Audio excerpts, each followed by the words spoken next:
சூரசம்ஹாரத்தையொட்டி திருச்செந்தூர் சுப்பிரமணிய சுவாமி கோவில் முகப்பை 2 டன் மலர்கள் மற்றும் பழங்கள் கொண்டு அலங்கரிக்கும் பணி தீவிரமாக நடைபெற்று வருகிறது. இது தொடர்பான முழு விவரங்களோடு இணைகிறார் நமது செய்தியாளர் பவானி. வணக்கம் பவானி. நாளை சூரசம்ஹாரம் நடைபெற இருக்கக்கூடிய சூழலில் என்னென்ன முன்னேற்பாடு பணிகள் அங்கு நடைபெற்று வருகின்றன? முழு விவரங்கள்.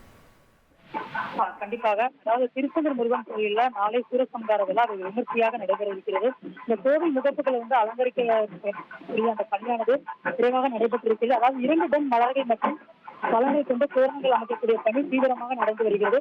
முருகன் கோயில்ல சந்தசஷ்டி திருவிழா வெகு விமர்சையாக நடந்து வருகிறது. விழாவினுடைய முக்கிய நிகழ்வான சூரசம்ஹாரம் நாளைய தினம் நடைபெற இருக்கிறது. இதற்காக பல்வேறு பணிகளானது நடந்து வருகிறது. இந்த நிலையில கோவில் முன்பக்க வாயிலில் சிறப்பு தோரணம் கட்டுவதற்காக மலர்கள் கொண்டு தோரணங்கள் கட்டும் பணிகள் கோவில் சண்முக விலாஸ் மண்டபத்திற்குள் தீவிரமாக நடந்து வரக்கூடிய அந்த காட்சிகளை நம்மால் பார்க்க முடிகிறது. குறிப்பாக செவ்வந்தி, சம்மங்கி, பேரந்தி உள்ளிட்ட பல்வேறு வண்ண மலர்களால் 2 டன் எடை கொண்ட மலர்கள் கொண்டு தோரணம் கட்டும் பணிகள் தீவிரமாக நடந்து வருகிறது.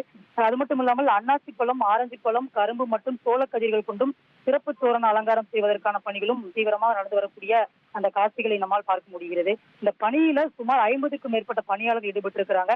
குறிப்பாக நாளை சரியாக மாலை 4:30 மணியளவில் இந்த சூரசம்ஹாரமானது நடைபெறக்கூடிய நிலையில அதிகப்படியான பக்தர்களோட வருகை இருந்து வருகிறது. பல்வேறு தரப்புல அதற்கான முன்னெச்சரிக்கை நடவடிக்கைகள் நடந்து வரக்கூடிய நிலையில தற்போது இந்த அலங்கார தோரணங்களும் நடைபெற்று வருவது என்பது குறிப்பிடத்தக்கது. உங்கள் முழு விவரங்களுக்கு நன்றி பவானி. இனி செல்லும் இடமெல்லாம் செய்தி. தந்தி டிவியின் வாட்ஸ்அப் சேனலை ஃபாலோ பண்ணினா செல்ல இருக்கும் இடமெல்லாம் செய்தி. இதோ QR கோட் இப்பவே ஸ்கேன் பண்ணுங்க, ஃபாலோ பண்ணுங்க.